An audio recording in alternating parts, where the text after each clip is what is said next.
Om Namo Bhagavate Vasudevaya. Om Namo Bhagavate Vasudevaya. Om Namo Bhagavate Vasudevaya. Naraya Namaskritam Naram Cha Eva Narottamam Devam Saraswati Vyasam Tato Jayadudire Shinavata Swakata Krishna Punyashravana Kirtana Hridantastva Bhadrani Vidnuti Sutsatam Nashtaprayeshu Abhadreshu Nityam Bhagavata Sevaya Bhagavati Uttama Shloke Bhakti Bhavati Naishtaki Krishnaya Vasudevaya Devaki Nandanaya Cha Nanda Gopa Kumaraya Govindaya Namo Namaha Namo Vishnupadaya Krishna Prasnaya Bhutale Shrimati Bhaktivedanta Swami Tanamane Namaste Saraswate Devi Gauravani Pacharane Nirvishesh Shunyavadi Pashataya Deshatarane Jai Shri Krishna Chaitanya Jaya Nityananda Shri Advaita Chandra Jaya Gaura Bhakta Vinda Jai Jai Shri Chaitanya Jaya Nityananda Jaya Advaita Chandra Jaya Gaura Bhakta Vinda Jai Jai Shri Chaitanya Jaya Nityananda Jaya Advaita Chandra Jaya Gaur Bhaktinda Jai Shri Krishna Chaitanya Prabhu Nityananda Shri Advaita Gadar Shivasadi Gaur Bhaktinda Hare Krishna Krishna Krishna Hare Hare Hare Rama Rama Rama Hare Hare. Thank you all very much for joining. Thank you Poonam Mataji for joining as well. So we're reading this and I'll read it, and then those of you that want to repeat or say the verse afterward, you can. Amantriya cha abhiyunjata parishvaja abhivadyatam aroraratam kaschit parishvakto abhivaditaha. Amantriya cha abhibhayanjata parishvaja abhivadya tam aroharatam kaschit parishvakata abhivadita. Amantriya cha abhiyunjata parishvaja abhivadyatam aroraratam kaschit parishvakto abhivaditaha. Would somebody like to repeat? Amantra cha bhanujatha parishvaja bhivadyatam arurhoratam kaishchit parishvakto bhivaditaha. Thank you, Dr. Ras Prabhu. Anyone else? Amantraya chabhyanujnataha parisvajyabhivadyatam auroharatam kaishchit parishvakto abhivaditaha. Thank you, Prabhuji. Thank you, Radhakund Mataji. Anyone else would like to take a turn? Okay, I'll try. Hare Krishna. Sure. Amantrya chabhyanugyatah parishvajabhivadyam tam aruroh ratham kaishchit parishvakto abhivaditaha. Thank you, Shankar Prabhu. I think Poonam Mataji, you were also going to take a turn repeating the verse. Hare Krishna Prabhu. Krishna. Amantrya chabhyanyujnata parishvajabhivadyatam aruroratam kaishchit parishvakto abhivadita. Thank you very much, Mataji. Happy Nityananda Tiradashi to you and your family. So I will just kind of mention for those of like Shankar Prabhu, you weren't here, I think, last couple of weeks. So we're reading chapter 10, Departure of Lord Krishna for Dwarka. Previous week, we read the verse that was read was this one. Sri Hari, Lord Sri Krishna, resided at Hastinapur for a few months, meaning after the Kurukshetra battle, to pacify his relatives and please his own sister Subhadra. As you know, Subhadra lost her son during the battle. So now this is a continuation of this chapter. Okay. So mantriya cha biyunjata prishvajya datam aroharatam kaschet prishvakta avivaditaha. Translation, or word for word. Amantriya, taking permission, cha, and abhyunjata, being permitted, prishvajya, embracing, abhivadya, bowing down at the feet, tam, unto Maharaj Yudhishthir, aroha, ascended, ratam, the chariot, kaishchit, by someone, prishvakata, being embraced, abhivadata, being offered obeisances. Translation by the Divine Guru Prabhupada Ki Jai. Afterwards, when the Lord asked permission to depart and the king gave it, the Lord offered his respect to Maharaj Yudhishthir by bowing down at his feet, and the king embraced him. After this, the Lord, being embraced by others and receiving their obeisances, got onto his chariot. Afterwards, when the Lord asked permission to depart and the king gave it, the Lord offered his respects to Maharaj Yudhishthir by bowing down at his feet, and the king embraced him. After this, the Lord, being embraced by others and receiving their obeisances, got into his chariot. Purport by His Divine Grace A.C. Bhaktivedanta Swami Prabhupada Ki Jai.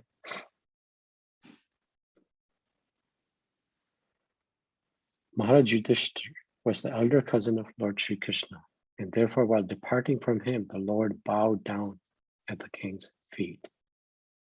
The king embraced him as a younger brother, although the king knew perfectly well that Krishna is a supreme personality of Godhead. The Lord takes pleasure when some of his devotees accept him as less important in terms of love. No one is greater than or equal to the Lord, but he takes pleasure in being treated as younger than his devotees. These are all transcendental pastimes of the Lord.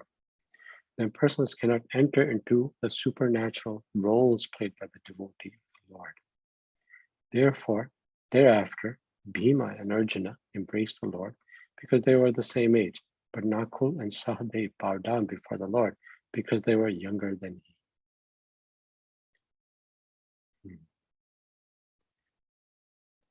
Translation. Afterwards, when the Lord asked permission to depart and the king gave it, the Lord offered his respect to Maharaj Yudhishthira by bowing down at his feet, and the king embraced him. After this, the Lord, being embraced by others and receiving their obeisances, got into his chariot. So this chapter, Canto 1, is so amazing in that it reveals so much so quickly about Bhagwan and his devotees. So in this chapter, which chronologically is occurring after the Kurukshetra battle concluded and upon the departure of Lord Sri Krishna through Dwarka, is in a way linked to chapter 8 with prayers of Queen Kunti, because she also expresses her feelings upon the departure of Lord Krishna to Dwarka. And then subsequent chapter is about how the Dwarkavasis, the residents of Dwarka, receive Lord Krishna, and that one's amazingly beautiful chapter as well. So the descriptions of Lord Krishna in that chapter are just wonderful to read. So I encourage you to do that if you can. So here we're starting to see the relationship between Krishna and his dear devotees, the Pandavas, and the reciprocation they had, and the feelings they're having once Krishna departs. So I was going to explore two themes on today. There are so many different themes that one can follow. One is the power of pure devotional service, and second is love and separation. So if you bless me, I will try to speak on this as best as I can. So I want to show a slide from Nectar of Devotion, just a simple thing to you all.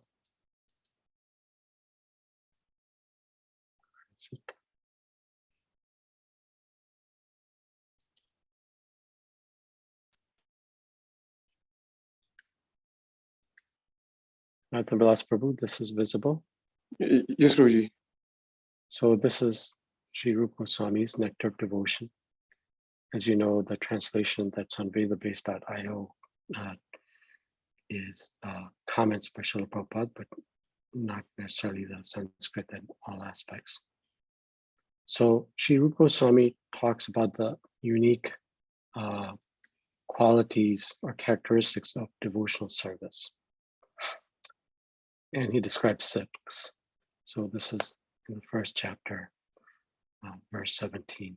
Kleshagni Shubhada Moksha Laguta Krit Surdurlabha Sandarananda Vishay Atma Shri Krishna Karshani Chasa. So this Shri Krishna Karshani Chasa is the focus that I wanted to go into. Now I'm going to go into Srila Prabhupada's in vedabase.io, Srila Prabhupada's explanation of these. You can see now Nectar Devotion, Srila Prabhupada's on this vedabase.io. Yes? Can you guys see this? Hare Krishna. Yes, Prabhu, yes, we can see it. Okay. So we're not trying to be Sanskrit scholars, but Srila Prabhupada explains this very nicely. Characteristics of pure devotional service.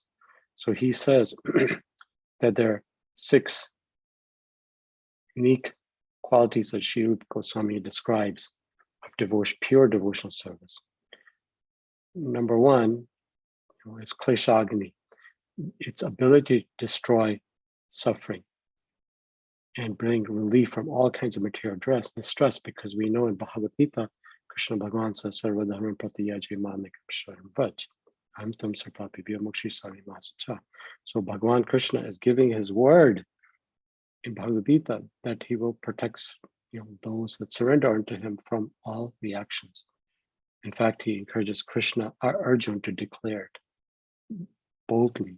Manmana bhagavad bhakta madhyaji mam namishkru mamivasasi sakyate pratigami priya asime.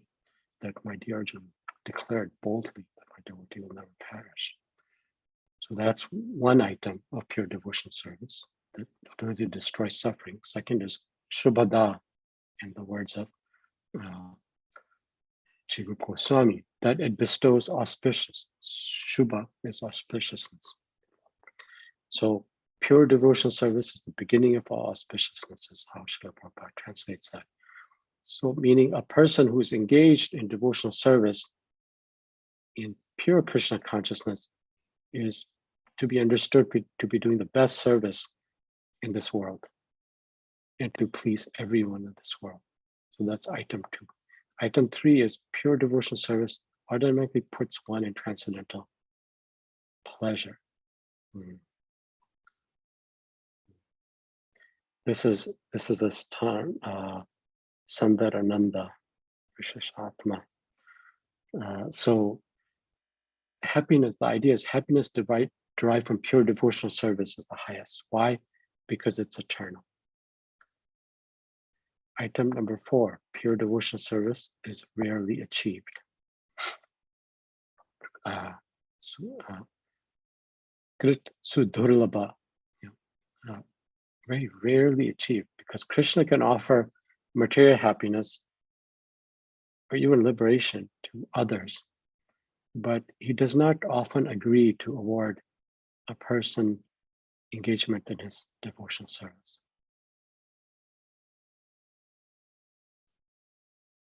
When we talk, like there's that famous song, Nityapada, Koti Kamala. So Bhakti Vigyan Krishna Swami was saying, what does that mean? In his lecture several years ago at Mayapur, when he talked about that, he said, bowing down to the lotus feet of Krishna means serving the feet of Krishna. In the Shastras, he was saying that whenever there's mention of lotus feet of Krishna, it means the service of Krishna. So the idea here is that Krishna doesn't easily agree to award us that opportunity. And in fact, Sri Chaitanya Mahaprabhu says that, or Krishnadas Kaviraj Goswami, quoting Sri Chaitanya Mahaprabhu, says in Chaitanya Charitamrita that the mercy of the spiritual master, who's a pure devotee, and by mercy of Krishna, one can achieve the platform of devotional service. There's no other way. So bhakti comes from those that carry bhakti in their hearts, as we know from Srimad Bhagavatam,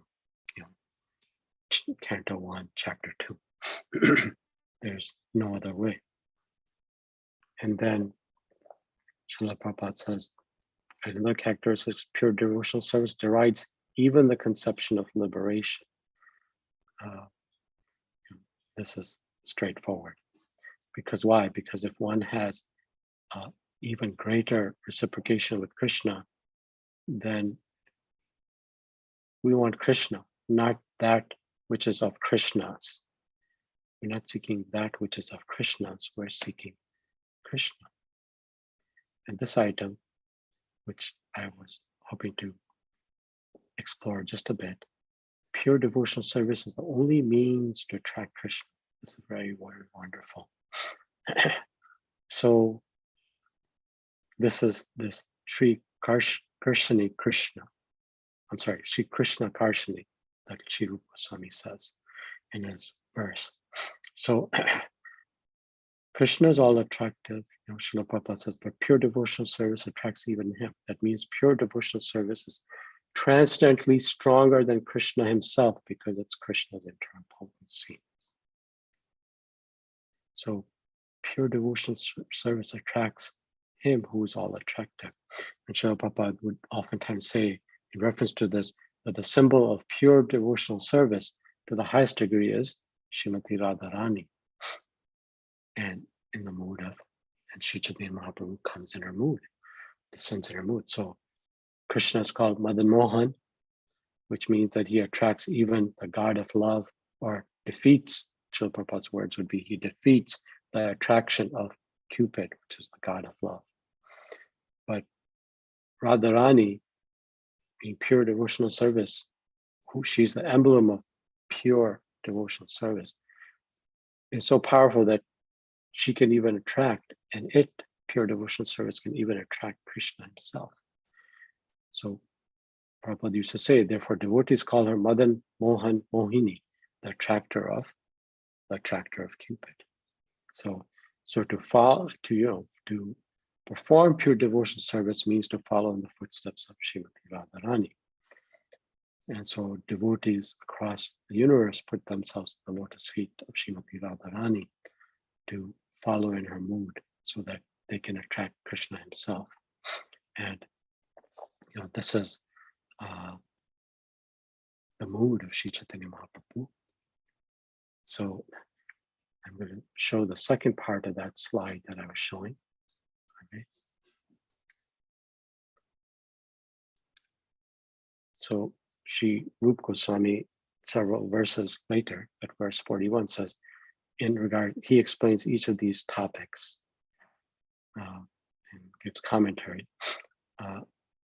But he says about this aspect of attracting Krishna himself.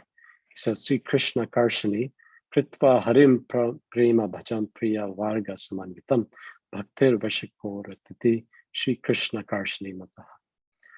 Bhakti attracts Krishna and his associates. Bhakti is called Sri Krishna Karshani because it makes the Lord addicted to prema and brings him under control along with his associates. And he doesn't say a lot more on that, but Srila Prabhupada, of course, explores that, and Bhagavatam explores that at length. So we can see a little bit of the mood of the Pandavas, in this arena. So this Sri Krishna Karshani, this being able to attract Krishna, is very powerful, and it's stated here in this chapter where Krishna, in Canto 11, chapter 14, verse 20, where Lord Krishna is speaking to Uddhav, and he's saying, my dear Uddhav, the unalloyed devotional service in the form of prema bhakti rendered to me by my devotees brings me under their control. Sri Krishna Karshani. Those engaged in mystic yoga, Sankhya philosophy, pious works, Vedic studies, austerity or renunciation cannot thus control me to this extent. So he's validating, I mean, this is where Sri Rupa Goswami is getting this commentary about the 6 qualities of pure devotion service, prema bhakti.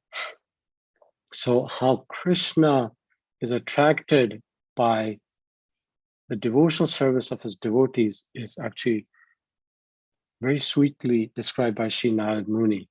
And I'll show that in the 7th canto, where Maharaj Yudhishthira asks, where Narad Muni is relating to Maharaj Yudhishthira, the pastime of Prahlad Maharaj and Nrsimha Dev. And Sri Naraji is addressing Maharaj Yudhishthira, and Maharaj Yudhishthira is appreciating the qualities of Prahlad Maharaj. So a devotee, always appreciates the activities of other devotees. And so Prahlad Maharaj Yudhishthira is, of course, appreciating the transcendental qualities of Prahlad. And Srila Prabhupada explains that that is a symptom of a pure devotee, because a pure devotee never thinks himself great.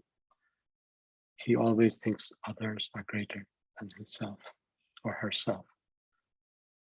A pure devotee thinks themselves to be the lowest, to be incompetent, to be unqualified.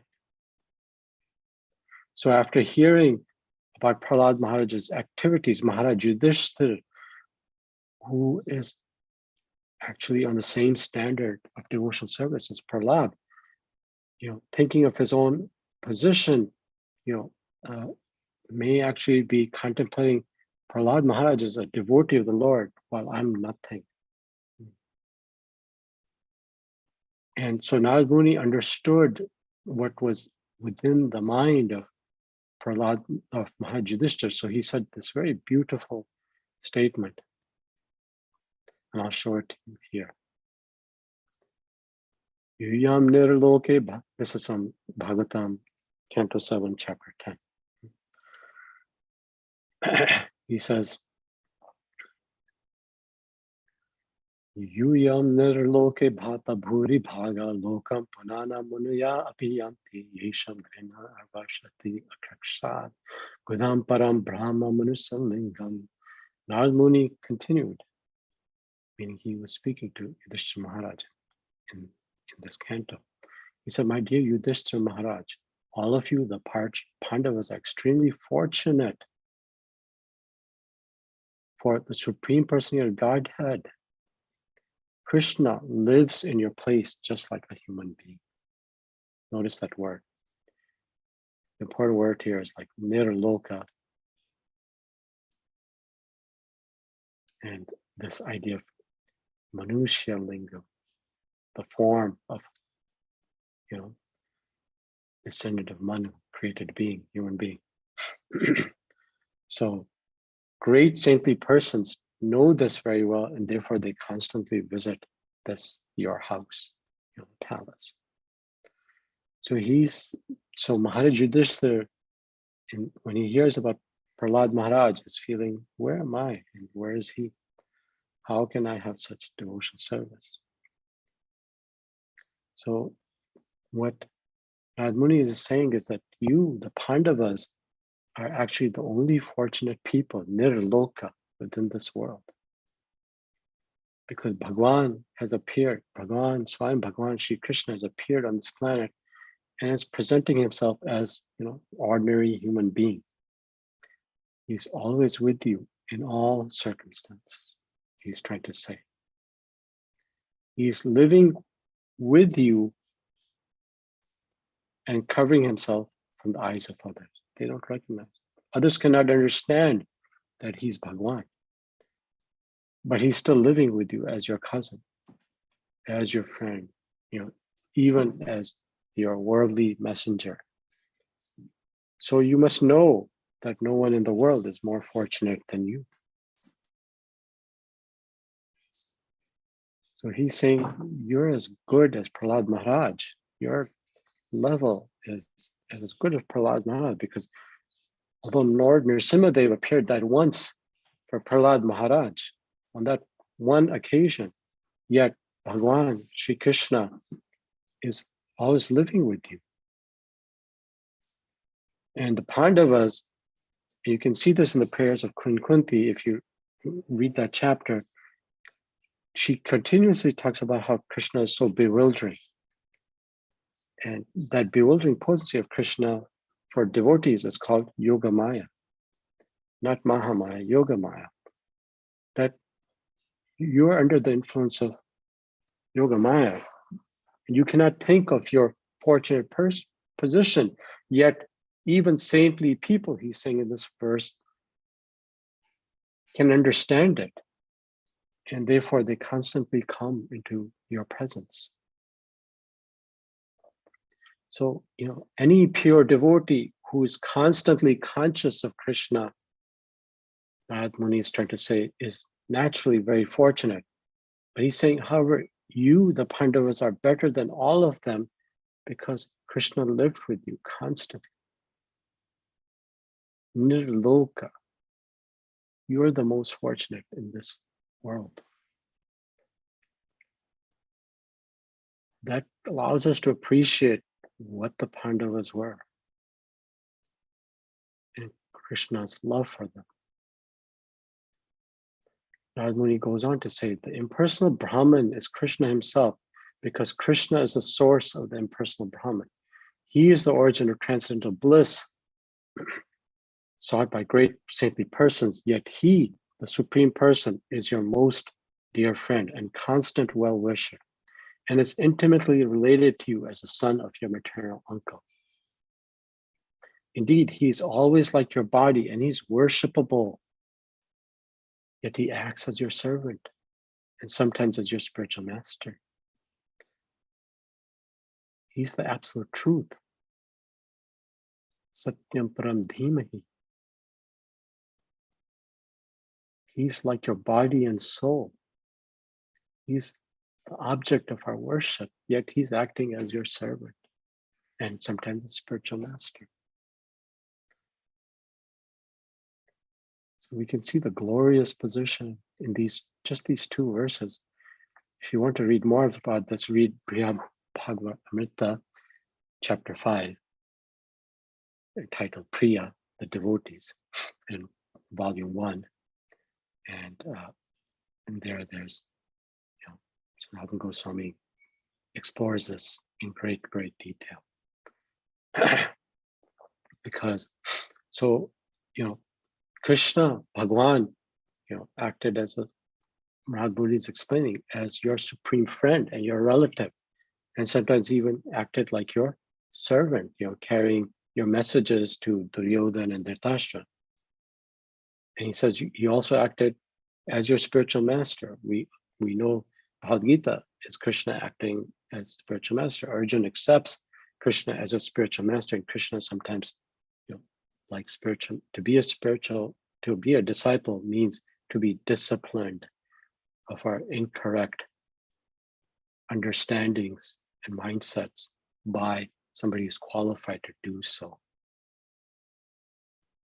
By somebody who's qualified to do so.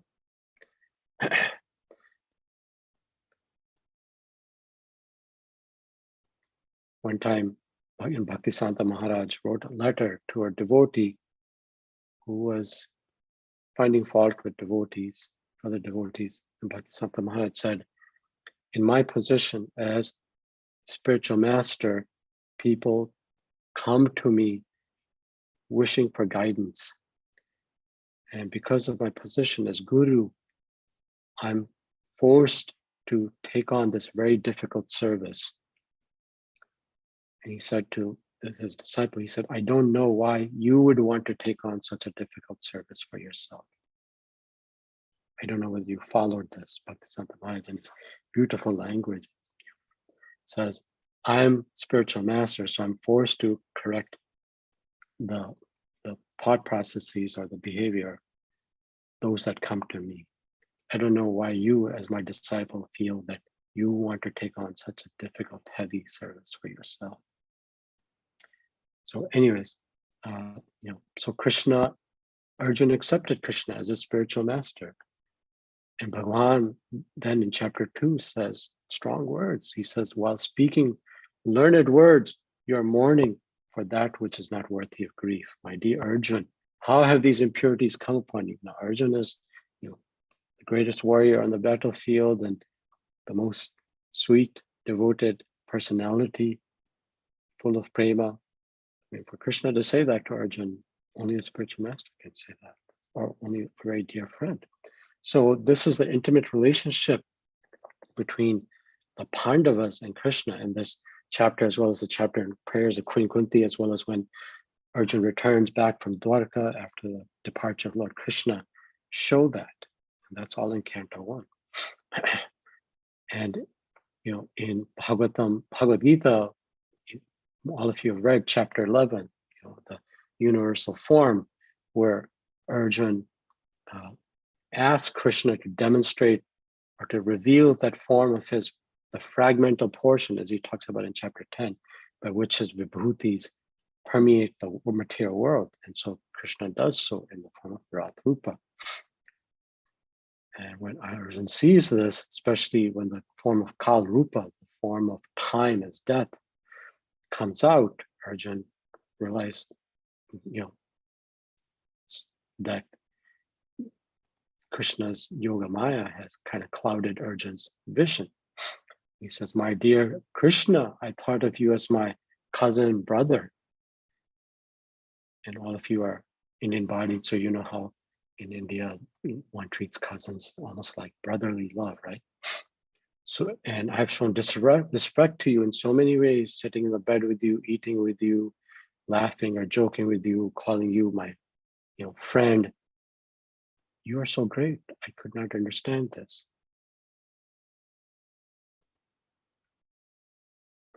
So, that is the position of Pandavas.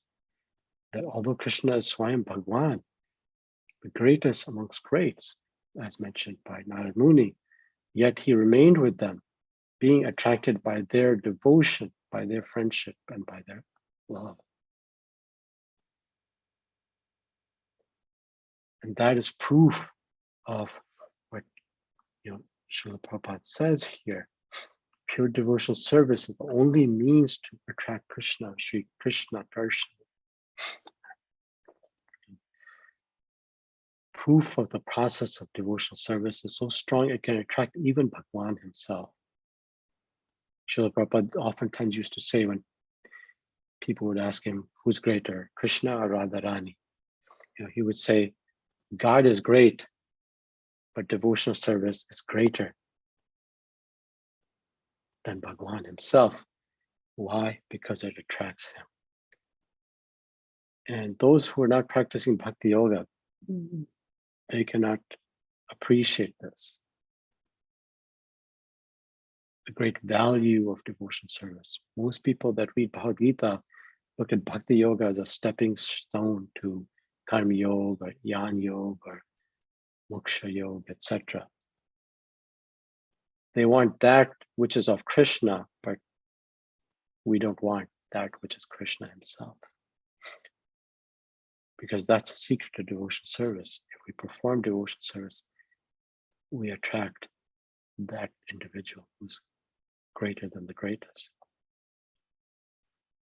Srila Prabhupada spoke one time, I remember reading this, hearing this many, many years ago, like a couple of decades ago. Srila Prabhupada said,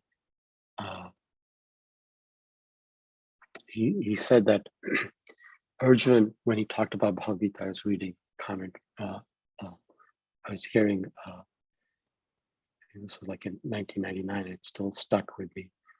I was hearing a lecture by Srila Prabhupada on Bhagavad Gita, and Srila Prabhupada said, Krishna wants to see how genuine our love for him is, how Srila Prabhupada's words were, how staunch we are.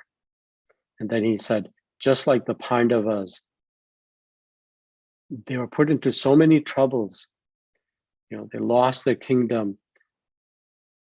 Their wife was insulted. She was disrobed, or the Kauravas tried to disrobe her. But Srila Prabhupada very emotionally said, but the Pandavas never said to Krishna, you're our friend, you're Bhagwan, why are we suffering so many troubles? Why are we suffering so many troubles? The Pandavas never said that to Krishna. And Srila Prabhupada went on to say, this is a pure devotee. Krishna is always with him. Krishna can do anything, but they still never requested. Neither the brothers or their wonderful mother, Kunti Maharani. And Srila Prabhupada ended that, and I'm summarizing the entire lecture, by saying, a pure devotee will never try to take anything from Krishna. He'll try to give everything to Krishna. A pure devotee will never try to take anything from Krishna. He will give everything to Krishna.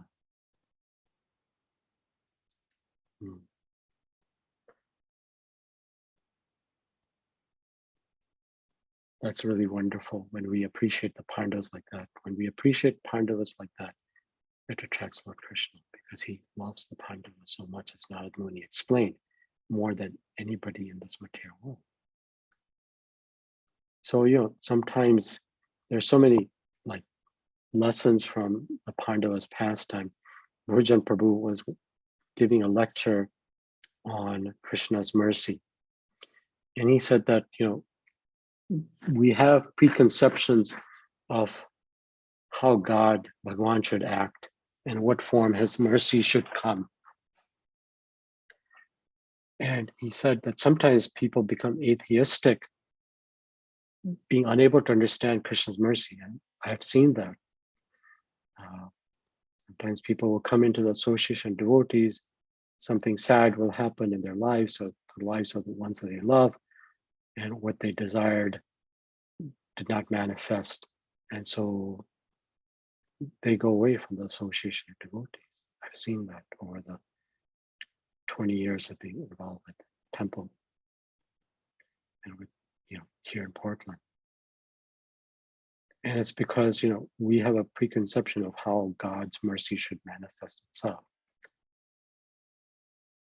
But Srila Prabhupada used to give a nice example of a child and a mother, how every dealing of the mother, and a lot of you that joined here are mothers or daughters and sons, that every dealing of a mother with their child is only a manifestation of love for the child. Sometimes Srila Prabhupada would say a mother would make life difficult for the child by giving them a task, for the purpose of training. And sometimes they might deny their child something that the child likes a lot, or they may kind of trick the child to go to the hospital. Like I'm taking you to the candy store, the ice cream store, and then the child finds himself in the hospital getting a vaccination. Or forcibly taking a child to elementary school, where the child does not want to step out of the home. So Srila Prabhupada would say that only a truly well-wishing benefactor, that's why Srila Prabhupada always signed, ever well-wishing benefactor, should be signed A.C. Bhaktivedanta Swami Prabhupada, that Srila Prabhupada would say only a truly well-wishing benefactor could put his dependents into difficulty in this manner for a higher benefit, like what happened to the Pandavas. We know from reading Bhagavad Gita that the Devi Devtas can fulfill temporary material desires. We were in our Bhagavatam group, we were reading the pastimes of the churning of the milk ocean of milk. You can see this very easily there, that the demigods, the Devi Devtas, may quickly fulfill temporary material desires for their devotees, because the essence from those pastimes is because their interest is not in the eternal welfare of their devotee or of their worshipper. A very sweet devotee was recollecting to me, he's very nice, but how he has family members who, don't like him being a bhakta of Krishna because they are inclined towards, the the worship of Devi Devtas. And we were talking about how, in a way, that's an adulterated form of worship with material desires kind of, interweaving through that relationship, because they are not interested in the eternal welfare of their worshiper. It's a temporary welfare. And nor is there an eternal loving relationship between them, the Devi Devtas, and their worshiper. But Krishna, Srila Prabhupada would say, are such loving Lord and Master that he'll only give his devotees that which is in the ultimate best interest. He'll only give that which is in their ultimate best interest. So Krishna, even leaving the Pandavas, is in their best interest. But Krishna leaving Braj to go to Mathura and putting all the Brajbasis into a state of depression and separation is in their interest because it heightens their mood. Krishna leaving Dwarka and the Dwarkavasis becoming saddened is to heighten their mood. And we can get, so my first part of this session was to focus on the fortune of the Pandavas and how they exemplify Shri Krishna Karshani.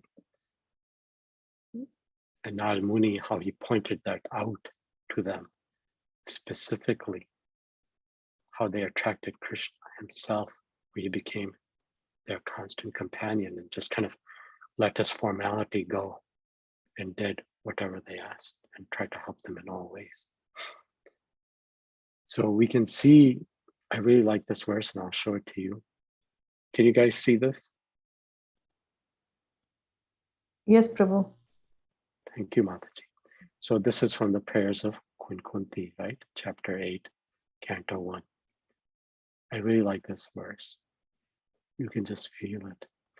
Oh my Lord, she says to Krishna, you have executed all duties yourself. Are you leaving us today, though we are completely dependent on your mercy and have no one else to protect us? Now when all kings are at enmity with us, are you leaving us today when we're completely dependent on your mercy? When we read the chapter on, we had read a while back, the chapter where Arjun goes after Ashwatthama and Ashwatthama releases the Brahmastra. And Srila Prabhupada makes and then Arjun, feels unqualified but raises his weapon. And Srila Prabhupada makes comment that even though Krishna was present at the side of Arjun, Arjun was not a lazy, incapable person. He made the endeavor to counteract. So it's not that they're scared of what the other princes will do. They're fully capable, as demonstrated by the victory in the battlefield of Kurukshetra. But it's just a mood of dependency on Krishna. So Krishna was taking leave of the Pandavas and their wonderful mother Kunti.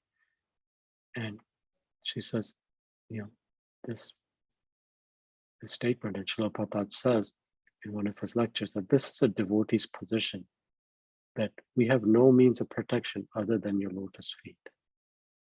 And remember what I mentioned about what Bhaktivedanta Nrsimha Swami said, that when we talk about lotus feet of Krishna, how we worship the lotus feet of Krishna, it means serving those lotus feet. That's what it means. Srila Prabhupada said this is full surrender. That the Pandavas are highly qualified both by their qualities and by their physical abilities, like their spiritual qualities, but their physical abilities. Still, they always looked to Krishna for his mercy. understanding that every living being is totally dependent upon Bhagavan Krishna. So I wanted to explore this idea that Kunti Maharani is saying, are you leaving us today like the Arjuna and the Pandavas are feeling, and that this verse is trying to convey to us that Lord Krishna is taking permission to depart. So I wanted to explore that because that's called, that's Vipralambha Bhav. It's love and separation. So Sri Chaitanya Mahaprabhu in a Shikshastakam that we recite before chanting says, Yugayatam nimeshena chakshusha parishayatam sunyatam jagat sarvam Govinda virahena me. Oh my Lord Govinda, because of separation from you, I consider even a moment a great millennium. Tears flow from my eyes like torrents of rain, and I see the entire world as void. Sometimes Yugayatam is translated as millennium. Do devotees know how else this word is translated? Sometimes, right? 12 years or more, right? 12 years or more. Does anybody know why 12 years or more? Sometimes some devotees translate as that. Because that's the time that Mahaprabhu was feeling intense separation from Lord Krishna in the mood of Srimati Radharani. So in this verse, Sri Chaitanya Mahaprabhu is describing how a devotee goes further, awakening a conception of Krishna, and then seeing Krishna, but not getting him. So he's feeling this mood, and he's trying to convey that this is a very, very elevated mood. Srila Prabhupada sometimes talked about this in letters of service and separation from Krishna, service and separation from spiritual master in letters. But something very nice that the BBT published is this book, like, I don't know whether any of you have seen this book, Light of the Bhagavatam. His Holiness Hanumat Prasad Maharaj came, I don't know, like 15 years ago or something like that, and gave talks on this. And it was really wonderful because he was involved in this printing of this book. And I think he, as I recollect, he said the devotees from South America were very instrumental in the publication of this book. So this book, Light of the Bhagavata, was Srila Prabhupada in 1961, when he was in Vrindavan, was invited to attend a world conference that was being held in Japan, called Cultivating Conference or the Congress for Cultivating the Human Spirit.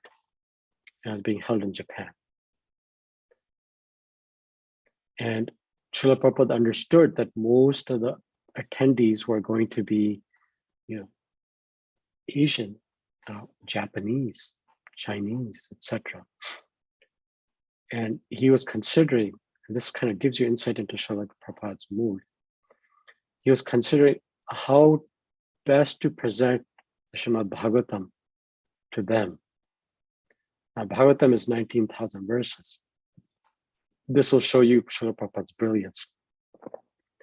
He knew that those at the conference would not have time, obviously, to hear him speak on all 18,000 verses. So he picked one chapter. And the chapter he picked is in Krishna book, Canto 10. It's about that beautiful chapter about autumn season in Vrindavan. Because he knew that the Japanese and the Chinese are very, people from that culture are very fond of hearing descriptions about nature, right? And the autumn season is oftentimes the autumn and like the spring, the cherry blossom season is like very, regarded very highly. They have like immense amount of poetry about this. It's like you can read it in their haiku and all these wonderful poems that they have written. So he thought that presenting spiritual philosophy from examples of nature would be the best for their understanding. So for each season, he picked a parallel teaching that could be given. And like an example, like the dark, cloudy, evening of the rainy season, when no stars are visible, he compared that to the materialistic civilization where the star of Bhagavatam, including the book Bhagavata and the devotee Bhagavad, are temporarily lost to vision. And so he composed multiple verses altogether, 48. And unfortunately, for one reason or another, he did not get opportunity to go to that conference. But subsequently, the BVT published those commentaries that Srila Prabhupada took from that chapter in Canto 10 about the autumn season in Vrindavan. And they're very wonderful. Hanuman Prasad Maharaj showed us the original artwork and just did it beautifully. So in this, I'll just end by reading this. And I'll have this. This is about pure devotional love in a mood of separation. At night, in autumn, the atmosphere is pleasant. This is from Bhagavatam, because it is neither very hot nor very cold. The mild wind blowing through the gardens of fruit and flowers in Vrindavan appeared very much pleasing to all but the gopis, who were always overtaken by heartfelt sorrow in the absence of Krishna. So Srila Prabhupada's commentary, there are two kinds of transcendental feelings. This is actually a very, very elevated topic, but Sri Chaitanya Mahaprabhu emphasized this. There are two kinds of transcendental feelings for those engaged in the worship of the Lord. One is called sambhoga, and the other is called viraha. According to authorities in disciplic line, viraha worship is more palatable than sambhoga worship. Sambhoga takes place in direct touch, whereas viraha takes place without such direct contact. Lord Sri Chaitanya Mahaprabhu, Thai Gaurasundar, taught us, Thai Sacinandana taught us to accept viraha worship. In the present state of affairs, we cannot make any direct touch with the personality of Godhead. But if we practice the viraha mode of worship, we can transcendently realize the presence of the Lord more lovingly than in his presence. Transcendently realize the presence of the Lord more lovingly than in his presence. Without love of Godhead, there's no meaning even to direct contact. Now, this is where we'll see. During the presence of the Lord, there were thousands and thousands of men, but because they were not in love of Godhead, they could hardly realize the personality of Godhead. That's what Srila Prabhupada says. If we practice viraha mode of worship, we can transcendently realize the presence, even more lovingly than his presence, sambhoga. Therefore, we must first activate our dormant love of Godhead by following the prescribed rules and by following the footsteps of the authorities who are actually fixed in the love of Godhead. The gopis provide the highest example of such unalloyed love of Godhead. And in our present verse, so do the Pandavas, as verified by none other than Narad Muni and by Lord Krishna when he speaks to Uddhav. And Lord Chaitanya, at the ultimate stage of realization, displayed the viraha mood gopis. That's why in this verse, this moment of separation is being talked about. Gaitam nimeshena chakshusha pavishaitam sunyatam jagat sarvam govinda virahi. And as we know from the Sat Goswami Ashtakam, that's what Srila Prabhupada says is their mood as well. In the mundane world, there's also some shadow of such viraha. A loving wife, husband, or friend may for some time be maddened by the absence of the beloved. Such a state of mind, however, is not permanent. The loving husband or wife takes to another and forgets everything of the past. This is so because there's no reality to such relationships, meaning by no reality means no permanent reality to such relationships in the material world. The spiritual situation, however, is completely different. A bona fide lover of God could never forget him, even in exchange for everything else. The devotee of the Lord cannot be happy in any circumstance without the Lord. In the absence of the Lord, the devotee associates with him by remembering his separation. And because the Lord is absolute, the devotee's feelings of separation is transcendently more relishable than direct contact. This is possible only when we develop genuine love for him.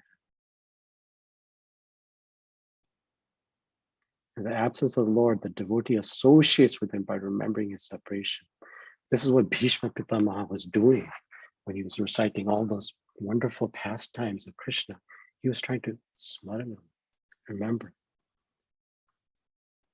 And actually, when that happens, the feeling of separation, when we start remembering about Krishna's pastimes, that contact with Krishna is even greater.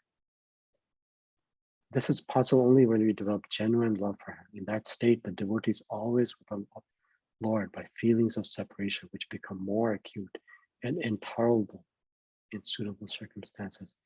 The mild wind reminded the gopis of the association of the Lord, and they felt separation from him acutely.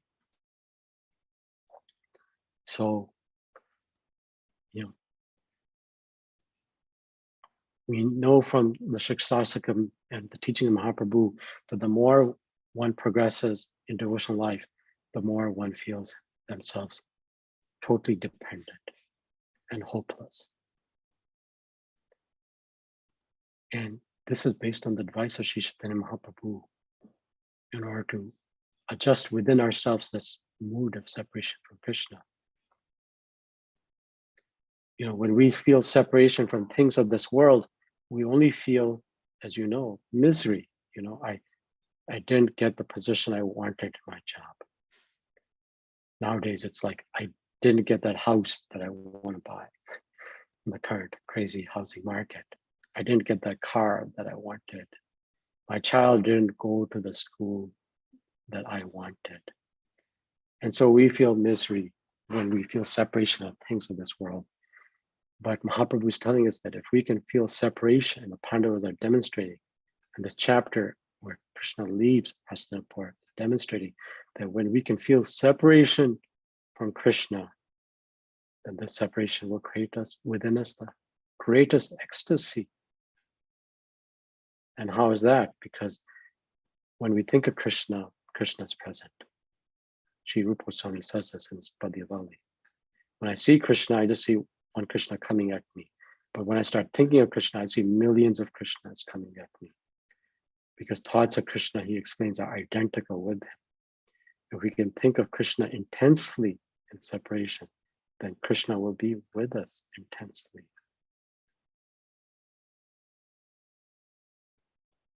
So if we can awaken these feelings about how we're separated from Krishna, then we won't take devotional service so lightly. Especially when we chant the Hare Krishna Maha Mantra. When we feel how we are separated, then we will feel a necessity to connect with it in a deep manner. I heard of, you all know about Hari Prabhuji.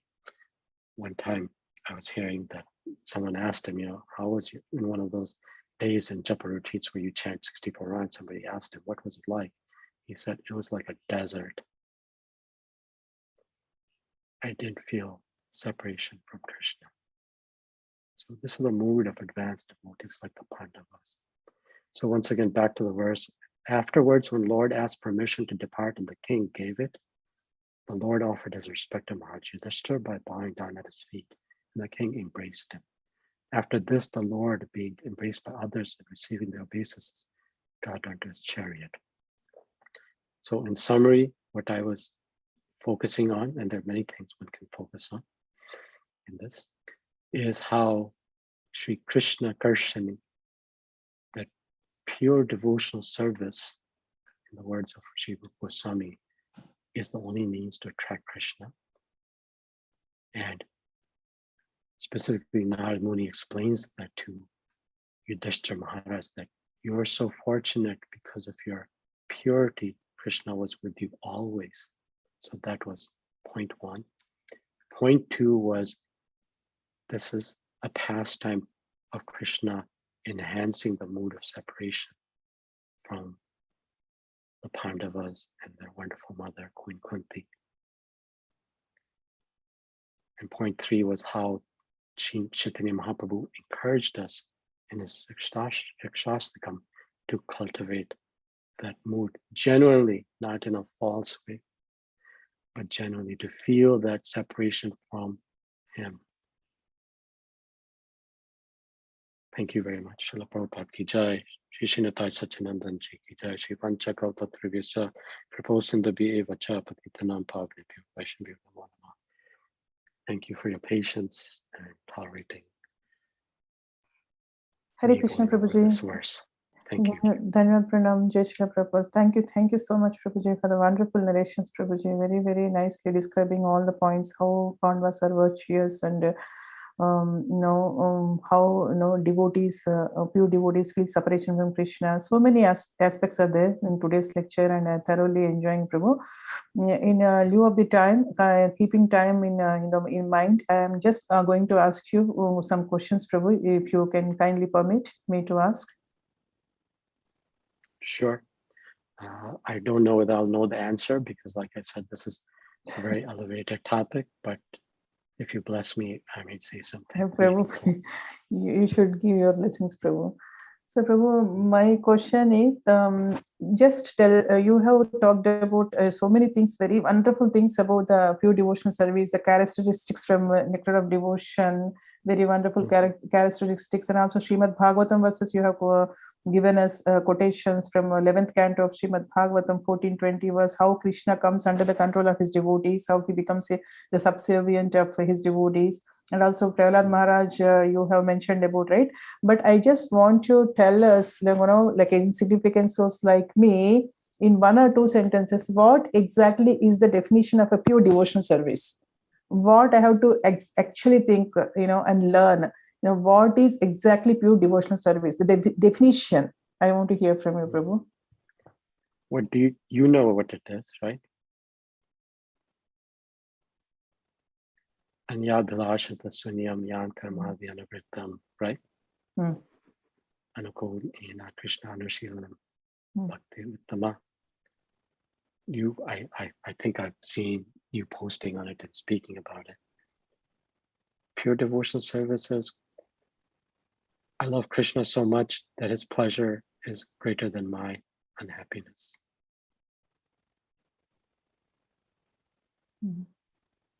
So basically, pure devotional service is that Krishna says in chapter 12, right, where he talks about those qualities that endear yes, a devotee to him. He says, those who do not put others into distress nor get distressed, those who are not savoring honor or dishonor, fame or infamy, right? So we all know that when we go into distress in this material world, it's relatively easy as devotees to take shelter of Krishna. But also when good things, so-called good material things happen to us, our children are doing well, our job is well, our parents are well, our society is well, then at that time, do we value Krishna so much that we say, above and beyond all these good material things, I value my relationship with Krishna greater than all of this? That's pure devotional service. When the Pandavas became kings and rulers, yet they felt totally helpless and abandoned without Krishna. That's pure devotional service. Do I value Krishna or the things that Krishna has? There's so much to say, but I would reference you, of course, to that verse that you know so well. Anyabhilashata sunyam, right? That's the standard definition of pure devotional service. Thank you so much, Prabhuji. Another question is pure devotees like Prahlad Maharaj, even the Lord Narasimha appeared only once, but he could still constantly feel the association of Krishna, right? So he is Yes. also considered as virtuous as Pandavas. My Yes. understanding is right, Prabhu? Certainly. Yeah, I mean, Krishna is absolute, Srila Prabhupada used to say. And being absolute, he can have wonderful reciprocating relationships with all the pure devotees simultaneously and appreciate all of them greatly. He's not like our worldly mind where we can only repose our love purely in one place. But that's not how Lord Krishna is.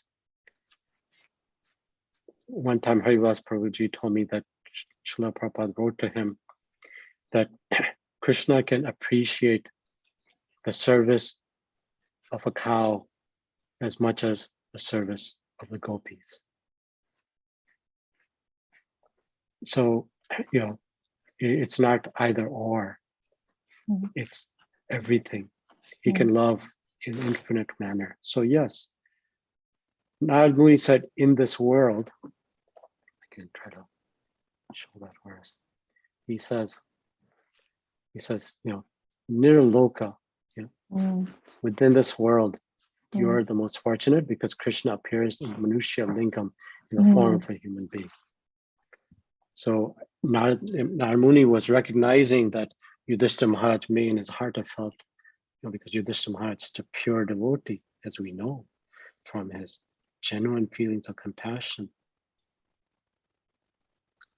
Yes, Prabhu. Bhaktivinoda Thakur said, Bhava is such love of God that manifests itself externally as love for all beings. So Yudhishthira Maharaj manifests that. But Narad Muni recognized that Yudhishthira Maharaj, hearing about Prahlad Maharaj, is thinking, how can I be at this level? It's like Devahuti hearing from Kapil Dev about how to perform intense devotional service. And she says, the mind is so strong, how do I do that? So Narad Muni is simply encouraging him that you are very fortunate. He's not saying Prahlad Maharaj is not equally fortunate. He's saying in this world, you're the most fortunate. Some may say in this world, the gopis are most fortunate. But the gopis, Vrindavan is transcendental, right? So Vrindavan on earth is a manifestation of Golok Vrindavan for the spiritual world. Yes, Prabhu. And also, I like the point you have mentioned about Viraha and Sambhoga. Rupa Goswami says that Viraha is a more exalted, position than the Sambhoga, because in Viraha, devotees could feel, the light of Bhagavata. Viraha devotees could feel Krishna all the time, and so many millions of Krishnas they can feel. But yes, I did display that quote, but yeah, it's in Padyavali where Shiv Padyavali, yes, Prabhu. That's very nice to understand. Actually, usually, devotees they want to, have the darshan of Krishna and want to see Krishna, but we can see Krishna always, even though the direct darshan, but when we feel separation from Krishna, when we hear his pastimes and all that, when we hear about him, read about him, then we could, feel separation, we could feel Krishna, right? So that's a wonderful point, Prabhu. Thank you so much for mentioning that. Yeah, Prabhu. Hare Krishna, Prabhu. Thank you so much. Hare Krishna. Beautiful, wonderful narrations, Prabhu. Today is very, very sweet, nectarian. Thank you so much. Please bless me that I may imbibe 1% of the feelings of the Pandavas. Even though I'm not qualified, I can keep in my prayers, Prabhu. Thank you so much. Thank you. Okay. Thank you all for joining. I hope you can all join at the temple today